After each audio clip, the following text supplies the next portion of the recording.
Assalamualaikum warahmatullahi wabarakatuh. Berjumpa lagi dengan Kacamata Investigasi.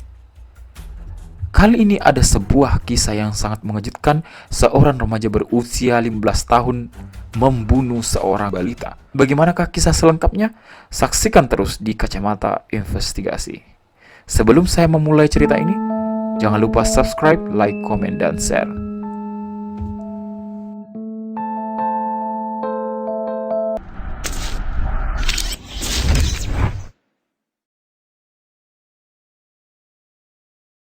Media sosial sedang digemparkan oleh berita tentang remaja 15 tahun yang melakukan pembunuhan terhadap bocah usia 6 tahun yang merupakan anak dari tetangganya sendiri. Pembunuhan itu terjadi pada tanggal 5 Maret 2020 sebelum akhirnya pelaku mendatangi polsek pada tanggal 7 Maret 2020 untuk mengakui perbuatannya. Menurut berita yang sempat saya baca, sebelumnya bocah itu dinyatakan hilang, dicari-cari oleh orang tuanya, bahkan dicari hingga ke dalam rumah pelaku, namun tak kunjung ditemukan. Jujur, pertama kali membaca berita ini saya begitu kaget dan sangat histeris. Terlebih dengan alasan remaja tersebut dalam menghilangkan nyawa seorang bocah. Apakah ini benar terinspirasi dari film horor? Apakah itu masuk akal? Apa iya benar-benar sepenuhnya karena sebuah film yang ia tonton?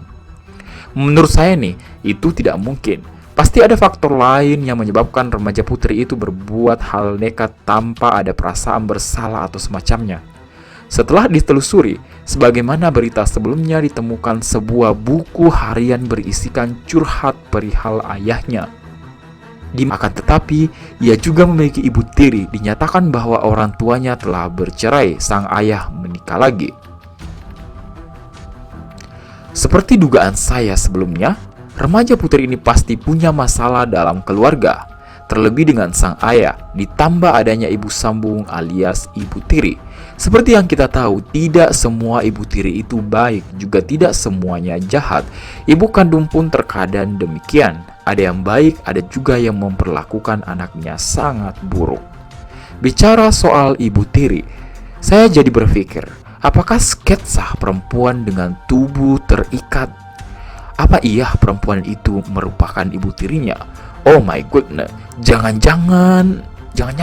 bilang anak ini berencana membunuh ibu tirinya juga tadinya. Wow, untung saja dia segera menyerahkan dirinya ke polisi.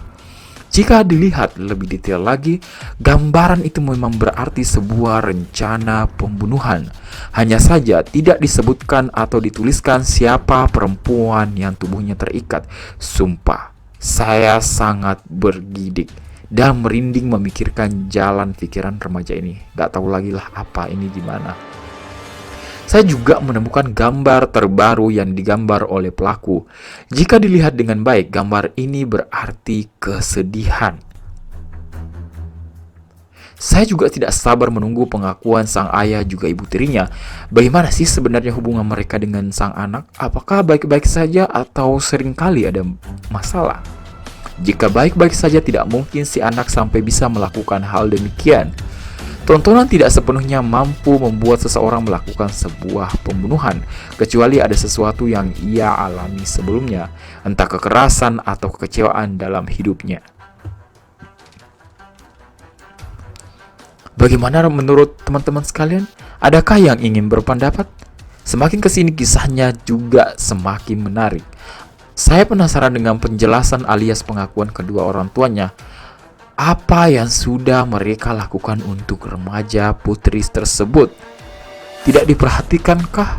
Atau bagaimana? Please, jadilah orang tua yang baik. Kita tunggu hari berikutnya. Kita tunggu kabar-kabar selanjutnya. Semoga dapat info-info selanjutnya. Nah, selain itu juga saya sempat menemukan berita tentang orang tua bocah yang telah dibunuh. Keadaannya sungguh memprihatinkan. Bagaimana tidak anaknya dibunuh begitu saja oleh tetangga yang selama ini mereka kenal baik. Sedih sekali melihatnya, hatinya pasti hancur dan tidak percaya akan kenyataan itu. Tapi bagaimana percaya atau tidak anaknya sudah tiada.